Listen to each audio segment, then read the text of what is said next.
प्रिय विद्यार्थियों, अभी हम मैकियावेली की श्रृंखलाएं के रूप में अध्ययन कर रहे हैं।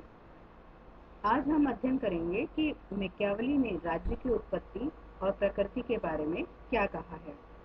हालांकि मैकियावेली ने राज्य की उत्पत्ति का कोई एक सर्वमान्य सिद्धांत प्रस्तुत नहीं किया है, फिर भी उसकी मान्यताओं के अनुसार उसने राज्य को एक सामाजिक संस्था नहीं माना है, जैसा कि अरस्तु ने उसको एक प्राकृतिक संस्था माना था, जबकि मैकियावेली ने राज्य को एक मानवकृत संस्था माना है जो मनुष्य की आवश्यकताओं का परिणाम है और उसके अनुसार कि शक्ति की चाह और स्वार्थ की प्रवृत्ति राज्य को जन्म देती है। इसलिए उसका मानना है कि राज्य को अपना अस्तित्व बनाए रखने के लिए इसकी इच्छा और प्रवृत्ति का हमेशा पोषण करते रहना चाहिए। मैकियावेली ने संप्रभुता के सिद्धांत का भी प्रतिपादन नहीं किया है, फिर भी उसका राज्य की शक्ति का निरूपण करने का तरीका राज्य में संप्रभु शक्ति को ही निहित करता है, क्योंकि मैकियावेली सारी शक्तियां राजा में निहित करता है। पूर्व के वीडियो में भी हमने देखा कि उसने ये माना था कि राजा को जनता के हित के लिए अगर कोई अत्याचारी आचरण भी अपनाना पड़े तो वह अपना सकता है। मैकियावेली ने राज्य के विस्तार की जहां तक बात आती है कि वो मानता था कि राज्य हमेशा बढ़ते रहना चाहिए, मतलब उसमें चेंज आते रहना चाहिए और राजा को अपनी सीमाओं में वृद्धि लगातार करनी चाहिए, चाहे इसके लिए उसे साम दाम दंड भेद कोई भी कूटनीतिक नीतियों का पालन क्यों न करना पड़े। यदि राजा अपना विस्तार नहीं करेगा तो वह अवश्य ही पतन की ओर चला जाएगा। इस मामले में ये मान सकते हैं कि राज्य विस्तार की अवधारणा मैकियावेली की प्लेटो से बिल्कुल विपरीत थी। फोस्टर के शब्दों में प्लेटो के लिए राज्य विस्तार की भावना जहां राज्य के रोग का लक्षण है, वहीं मैकियावेली के लिए राज्य का विस्तार राज्य के स्वास्थ्य का लक्षण माना जाता है। राज्यों के वर्गीकरण की जहां तक हम बात करते हैं, मैकियावेली ने भी अरस्तु की तरह 6 प्रकार के राज्य बताए हैं, जैसे राजतंत्र, वर्गतंत्र, संवैधानिक जनतंत्र। ये तो राज्य के सही रूप में, और इनका विकृत रूप है, जैसे राजतंत्र का निरंकुश तंत्र, वर्गतंत्र का धनिक तंत्र और संवैधानिक जनतंत्र का जनतंत्र भ्रष्ट रूप है। मैकियावेली ने राज्य और सरकार के मध्य कोई अंतर नहीं बताए हैं, इसलिए इन्हें सरकार का स्वरूप भी माना जा सकता है। उसने राजतंत्र और संवैधानिक जनतंत्र या गणतंत्र को सबसे श्रेष्ठ माना है और इसलिए उसने इनके मिश्रित रूप का समर्थन किया है। मैकियावेली ने मिश्रित राज्य में राजतंत्र और गणतंत्र दोनों के गुण थे। वह एक ऐसे राजतंत्र का समर्थक था जिसका राजा जनता द्वारा चुना गया हो। उसने मिश्रित शासन प्रणाली को सर्वश्रेष्ठ बताकर उसका समर्थन किया। उसने प्रिंस में राजतंत्र का तथा डिस्कोर्सेस में गणतंत्रीय व्यवस्था का समर्थन किया और शासक के अन्य रूपों का उन्होंने विरोध किया।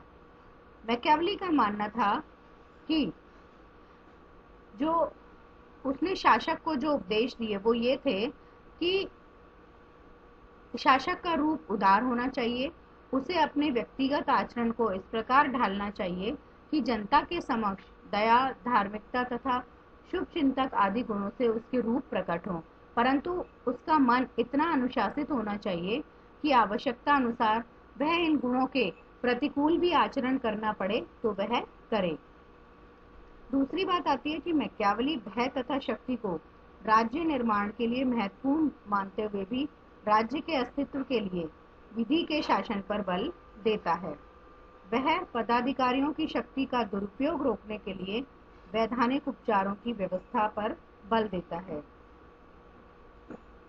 उसका मानना है कि शासक के लिए राज्य की स्थापित संस्थाओं और परंपराओं का सम्मान करना आवश्यक है।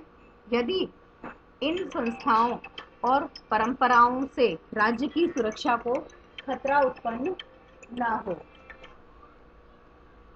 एक सफल शासक के लिए अवसरवादी होना अनिवार्य है। शासक को कोई धर्म संकट नहीं होना चाहिए, उसका कोई स्थायी मित्र या शत्रु नहीं होता है। राज्य का अस्तित्व बनाए रखने के लिए शासक को लोमड़ी की तरह चालाक होना चाहिए और अपने विरुद्ध यदि षड्यंत्र हो तो उन षड्यंत्रों का सामना भयभीत शेर की तरह नहीं करना चाहिए और उससे भेड़िए को भयभीत रखने के लिए शेर होना आवश्यक है। मंत्रियों के चयन में शासक को अत्यधिक सतर्कता का परिचय देना चाहिए, क्योंकि उसकी योग्यता, अच्छाई और वफादारी ही शासक की योग्यता और कुशलता का प्रथम परिचायक होती है। यदि मंत्री लोभी और स्वार्थी होंगे तो वे शासक के प्रति कभी वफादार नहीं रह सकते हैं। शासक को पाखंडी होना चाहिए, उसे बहुरूपिया होना चाहिए, दिखावटी होना चाहिए।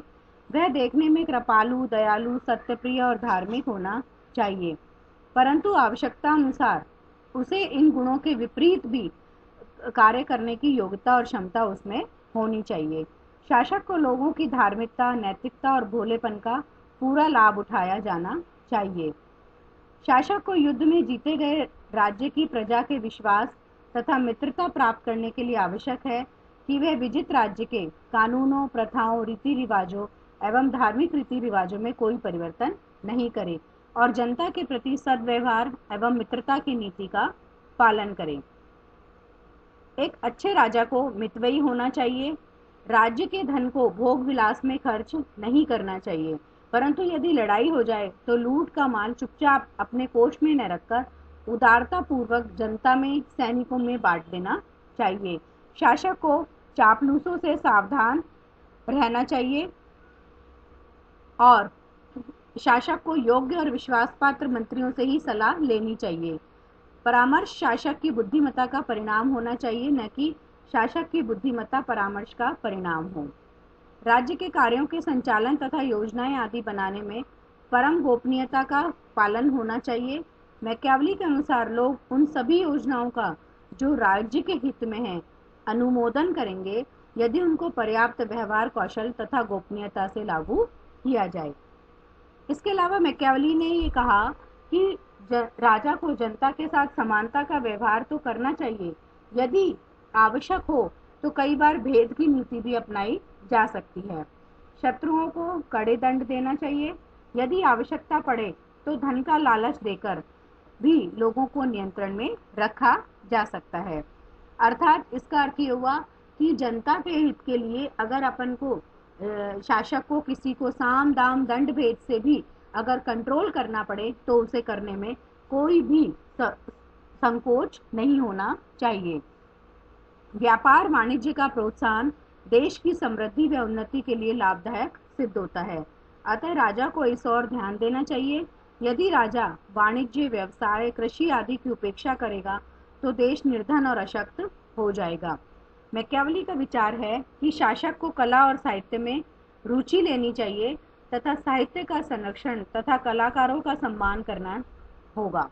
मैकियावली का विचार है कि शासक को अपने राज्य की जनसंख्या में वृद्धि होने देना चाहिए ताकि राज्य के लिए प्रचुर मात्रा में सैनिक उपलब्ध हो सकें और राज्य के उत्थान व विस्तार के लिए मानव शक्ति को विशेष महत्व मैकियावली द्वारा दिया जाता है। शासक को गंभीर परिस्थितियों में निसंकोच निर्णय लेना चाहिए, अतः उसमें दृढ़ निश्चय की क्षमता और योग्यता भी होनी चाहिए। शासक को साहसी, सहनशील और शान और शौकत वाला होना चाहिए। लोग ऐसे शासक से घृणा करते हैं जो दुर्बल होता है, बुजदिल होता है, अनिश्चित होता है। शासक में ऐसे गुणों का समावेश होना चाहिए जो लोग उससे भय खाएं और घृणा नहीं करें। अपना यश बनाए रखने के लिए शासक को हर संभव प्रयास करना चाहिए। जिस प्रकार शक्ति से बाह्य आक्रमणों से रक्षा की जा सकती है, ठीक उसी प्रकार से शासक के यश तथा जनभावना के अनुकूल यदि शासक शासन करेगा तो वह आंतरिक षड्यंत्रों से सुरक्षित रह सकता है।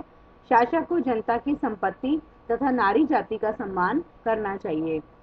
मैकियावली ने यह भी कहा कि राजा को अंतर्राष्ट्रीय क्षेत्र में शक्ति संतुलन बनाए रखने की ओर बल देना चाहिए। उसे पड़ोसी राज्यों के साथ में मित्रतापूर्ण व्यवहार करना चाहिए, उनके आंतरिक मामलों में हस्तक्षेप की नीति को अपनाना चाहिए तथा शक्ति और लालच द्वारा अपना मित्र बनाने का प्रयास करना चाहिए।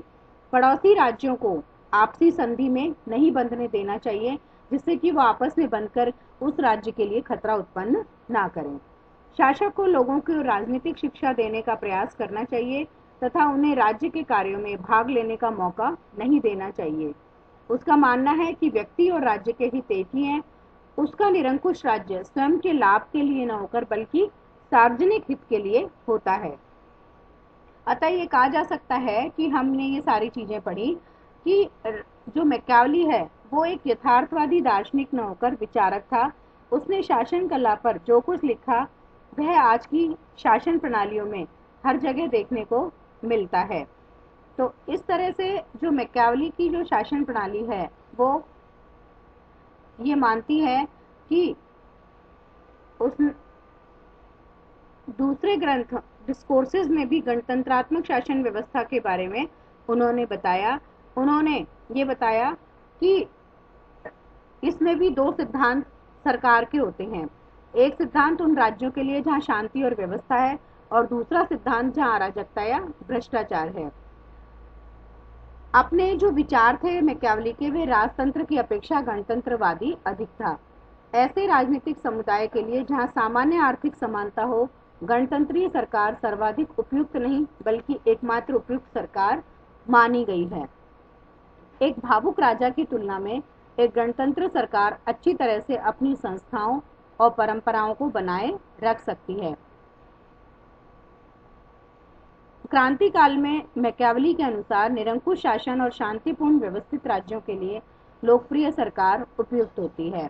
डिस्कोर्सेज में मैकियावेली ने गणतंत्रीय सरकार के बताया कि इसमें सभी लोगों को शासन में भाग लेने का अधिकार होता है। इसमें निर्णय एक व्यक्ति की बजाय कई लोग मिलजुल कर लेते हैं, जिसके कारण निर्णय अधिक परिपक्व और बेहतर होते हैं। गणतंत्र का समर्थन करते हुए मैकियावेली कहता है कि इसमें विधि के शासन का महत्व होता है, लेकिन इसके साथ साथ उसने कुछ दोष भी बताए हैं कि गणतंत्र में संकटकालीन स्थितियों का मुकाबला करने की क्षमता कम होती है। इसके लिए चाहिए कि गणतंत्र में एक शक्तिशाली शासक के शासन का होना अनिवार्य है। दूसरा दोष यह है कि गणतंत्र में अधिकारी अन्याय और भ्रष्ट होते हैं, उन पर किसी का नियंत्रण नहीं होता है।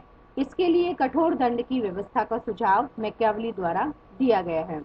तीसरा दोष इसमें दलबंदी का है कि इसको दूर करने के लिए मैकियावेली ने कहा कि प्रत्येक दल को अपने विचार रखने की स्वतंत्रता प्राप्त होनी चाहिए। मैकियावेली का यह भी सुझाव है कि राज्य में संविधान और कानून लचीला होना चाहिए और सामाजिक परंपराओं के अनुकूल होना चाहिए। जहाँ तक हो सके राज्य में एक ही धर्म और संस्कृति के लोग होने चाहिए।